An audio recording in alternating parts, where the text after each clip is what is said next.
Hi hello viewers, நான் உங்கள் PK வந்தாச்சு. ஸோ நம்ம இன்றைக்கி இந்த வீடியோவில் எந்த விஷயத்தை பற்றி பேச போகிறோம், யாரை பற்றி பேச போகிறோம் அப்படின்னு சொல்லி கேட்டோன்னா, உலக அரங்கில் ரொம்ப பெரிய அளவில் எக்ஸ்பெக்ட் பண்ணிக்கிட்டு இருந்த தடையற்ற வர்த்தக ஒப்பந்தம் அப்படின்றது ஐரோப்பிய ஒன்றியம் இருக்கு இல்லையா, ஐரோப்பிய ஒன்றியத்துக்கும் இந்தியாவுக்கும் நடுவில் கையெழுத்தாயிருக்கு அப்படின்னு சொல்லலாம்.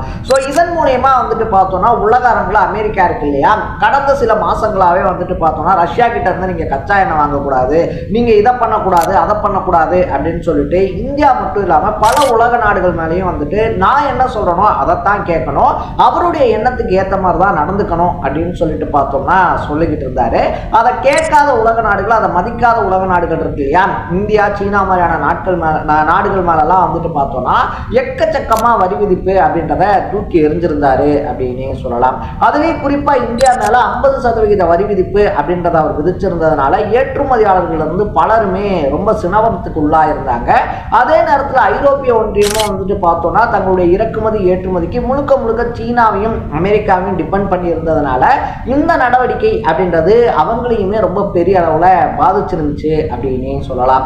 அதனால 27 நாடுகளுடைய கூட்டமைப்பான ஐரோப்பிய ஒன்றியம் இருக்கு இல்லையா, ஐரோப்பிய ஒன்றியம் உலக நாடுகளில் அமெரிக்காவினுடைய முக்கியத்துவம் அப்படின்றத குறைக்கணும், அட் த சேம் டைம்ல பார்த்தோம் அப்படின்னா அங்க இருக்கக்கூடிய வணிகம் இருக்கு இல்லையா அதை பெரிய அளவில் எக்ஸ்டெண்ட் பண்ணணும் அப்படின்னு சொல்லிட்டு கிட்டத்தட்ட ஒரு 16வது வருஷம் உச்சி மாநாடு அப்படின்றது நேற்று நடந்துருந்துச்சு. அதுல பார்த்தோம் அப்படின்னா அந்த தடையற்ற வர்த்தக ஒப்பந்தத்துக்கு சைன் பண்ணியிருக்காங்க அப்படின்னு சொல்லலாம். இதனால பார்த்தோம் அப்படின்னா அமெரிக்கா உச்சகட்ட அதிர்ச்சிக்கு உள்ளாயிருக்கு அப்படின்னு தான் சொல்லணும். அட் த சேம் டைம்ல பார்த்தோம்னா இந்தியாவுக்கான புது மார்க்கெட்ஸ் அப்படின்றது ஐரோப்பிய யூனியன்ல ஓப்பன் ஆகிறதுக்கான வாய்ப்பு இருக்கு.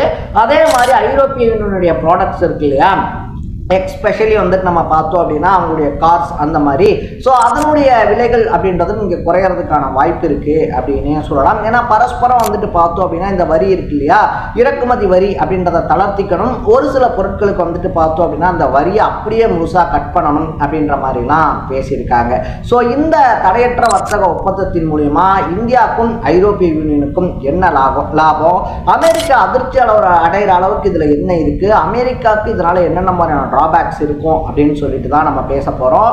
அதுக்கு முன்னாடி நம்ம சேனலுக்கு நீங்க புதுசா வந்திருந்தீங்க அப்படின்னா மறக்காம சேனலை ஃபாலோ பண்ணி சப்ஸ்கிரைப் பண்ணிக்கோங்க. ஸோ ஃபர்ஸ்ட் ஆஃப் ஆல் பார்த்தோம் அப்படின்னா இந்த ஒப்பந்தம் அப்படின்றது இருக்கு இல்லையா, கிட்டத்தட்ட 2007 பார்த்தோம் அப்படின்னா இந்த ஒப்பந்தத்தை ஏற்படுத்திக்கலாம் அப்படின்னு சொல்லிட்டுலாம் பேச ஆரம்பிச்சிட்டாங்க. பட் இருந்தாலுமே பார்த்தோம்னா ஐரோப்பிய யூனியன் இருக்கு இல்லையா பெரிய அளவில் இந்த ஒப்பந்தத்தில் ஆர்வம் காட்டலை அப்படின்னு தான் சொல்லப்படுது. ஒவ்வொரு வருஷமும் தொடர்ந்து பேச்சுவார்த்தை நடக்கிறதும் அதுக்கப்புறமா அது நிறைவேறாம போறதும் கிட்டத்தட்ட 17-18 வருஷமா இதே தொடர்கதை அப்படின்றது தான் போயிட்டு இருந்துச்சு. பட் செகண்ட் டைமா அதிபரான டொனால்ட் ட்ரம்ப் இருக்கார் இல்லையா, அவர் அமெரிக்காவை ஆட்டி படைச்சதோட மட்டும் இல்லாம உலக அரங்கிலையும் அமெரிக்காவுடைய கைதான் ஓங்கி இருக்கணும், அமெரிக்காவுடைய அதிபரா இருக்கக்கூடிய தான் சொல்றதுதான் நடக்கணும் அப்படின்னு சொல்லிட்டு பார்த்தோம் அப்படின்னா உலக நாடுகள் மேல வரி அப்படின்றத வாரி எறிய ஆரம்பிச்சாரு. அந்த பாயிண்ட்ல தான் பார்த்தோம்னா உலக நாடுகள் எல்லாமே நமக்குள்ள ஒன்னா இருக்கணும், அமெரிக்காவுடைய முக்கியத்துவத்தை குறைக்கணும் அப்படின்னு சொல்லிட்டு ஒரு முடிவெடுக்க ஆரம்பிச்சாங்க. அந்த முடிவுடைய முதல் ஸ்டெப்பா தான் இந்த தடையற்ற வர்த்தக ஒப்பந்தம் அப்படின்றதும் போடப்பட்டிருக்கு. ஸோ இந்த ஒப்பந்தத்தின் மூலயமா பார்த்தோம் அப்படின்னா கிட்டத்தட்ட ஒரு 90% மேல வரிகள் அப்படின்றது குறையறதுக்கான வாய்ப்பு இருக்கிறதுனால ரெண்டு நாடுகளுமே பரஸ்பரம் பார்த்தோம்னா எக்ஸ்போர்ட்ஸ் இருக்கு இல்லையா, எக்ஸ்போர்ட்ஸா இருந்தாலும் சரி, அதை தாண்டி பிசினஸ் டீல்ஸா இருந்தாலும் சரி, டெக்னாலஜிஸ், ராணுவம் அப்படின்னு சொல்லிட்டு எல்லாத்துலயுமே பரஸ்பரம் பார்த்தோம் அப்படின்னா ஒரு ஒத்துழைப்பு தர்றோம் அப்படின்னு சொல்லிட்டு ஒரு ஒப்பந்தத்தை போட்டிருக்காங்க. இது அமெரிக்காவுடைய வாயிலையும் வயிற்றையும் அடிக்க வச்சிருக்கு அப்படின்னே சொல்லலாம். ஏன்னா இந்த ஒப்பந்தத்தின்படி பார்த்தோம் அப்படின்னா இந்தியாவில் இருக்கக்கூடிய ஜவுளித்துறை இருக்கு இல்லையா, ஜவுளித்துறையா இருந்தாலும் சரி, காலணிகளா இருந்தாலும் சரி, காலணிகள் மீன்ஸ் பார்த்தோம் அப்படின்னா இந்த ஷூஸ் செப்பல்ஸ் இருக்கு இல்லையா அதுவா இருந்தாலும் சரி, ஸோ இந்த மாதிரி உற்பத்தி செய்யக்கூடிய ப்ரொடக்ஷன் பொருட்கள் பார்த்தோம் அப்படின்னா ஐரோப்பிய ஒன்றியத்தில் 27 நாடுகள் இருக்கு. ஸோ அந்த 27 நாடுகளில் பார்த்தோம்னா வரி குறைவா அவங்க சேல்ஸ் பண்ணிக்கலாம் அப்படின்னு சொல்றதுனால அமெரிக்காவுடைய வரி விதிப்புனால இனி என்ன பண்ண போறோம், புது மார்க்கெட்டை எங்க போய் தேட போறோம் அப்படின்னு சொல்லி யோசிச்சுக்கிட்டு இருந்த எல்லா ஏற்றுமதியாளர்களுக்கும் ஒரு புதிய கதவை திறந்து விட்டுருக்கு ஐரோப்பிய ஒன்றியம். இதனால பார்த்தோம் அப்படின்னா இந்தியாவுடைய பிசினஸ் பல மடங்கு அதிகமாகும் அப்படின்னே சொல்லலாம். அட் த சேம் டைம்ல பார்த்தோம் அப்படின்னா அவங்களுடைய கார்கள் இருக்கு இல்லையா, வேர்ல்ஸ் வாகன்ல ஆரம்பிச்சு BMW, பென்ஸ், இந்த மாதிரி இருக்கக்கூடிய கார்களுக்கான வரி அப்படின்றதும் 110%லேருந்து 40% படிப்படியாக குறைஞ்சு அமலுக்கு கொண்டு வரப்படும் அப்படின்னு சொல்லியிருக்காங்க. இதை தாண்டி வந்துட்டு பார்த்தோம் அப்படின்னா wine, beer, rum, whisky, vodka அப்படின்னு சொல்லிட்டு எல்லாத்தினுடைய வரி அப்படின்றதும் குறைக்கப்படும். அதுவும் படிப்படியாக குறைக்கப்படும் அப்படின்னு சொல்லப்பட்டிருக்கு. இதை எல்லாத்தையும் ஒரு படி மேலே வந்துட்டு எஃகு பொருட்கள்லாம் இருக்கு இல்லையா, இரும்பு, எஃகு, சாக்லேட்டு, அந்த மாதிரியான பதப்படுத்தப்பட்ட பொருட்கள். ஸோ அந்த மாதிரி பதப்படுத்தப்பட்ட பொருட்கள், அதுக்கப்புறமா ஸ்டீல்ஸ், இந்த எக்கெல்லாம் இருக்கு இல்லையா, எக் மீன்ஸ் அந்த இரும்பு எக்கு, நம்ம சாப்பிட்ற எக்கு இல்லை. ஸோ அந்த எக்கு கம்பிகள், இதனுடைய வரிகள் அப்படின்றதும் முழுமையாக விலக்கி கொள்ளப்படும் அப்படின்னு சொல்லியிருக்கிறதுனால இந்தியாவுக்கான தொழில் வியாபார வாய்ப்புகள் அப்படின்றது பிரகாசமாயிருக்கு அப்படின்னு தான் சொல்லணும். ஸோ இதன் மூலயமா வந்துட்டு பார்த்தோம் அப்படின்னா அமெரிக்காவை மட்டுமே டிபெண்ட் பண்ணி இருந்த ஐரோப்பிய யூனியனும் அமெரிக்காவுக்கு அகென்ஸ்டாக என்ன பண்ணுறது அப்படின்னு சொல்லி தெரியாமல் இருந்த இந்தியாவும் கைகோத்திருக்கிறதுனால அமெரிக்காவுடைய நிலைமை இப்போ அதோகதியாக மாறி இருக்கு அப்படின்னே சொல்லலாம். ஏன்னா இன்னும் ஒரு சில நாடுகளோட வந்துட்டு இந்த தடையற்ற வர்த்தக ஒப்பந்தத்தை பண்றதுக்கான பணிகளை இந்தியா முடுக்கி விட்டுருக்கு.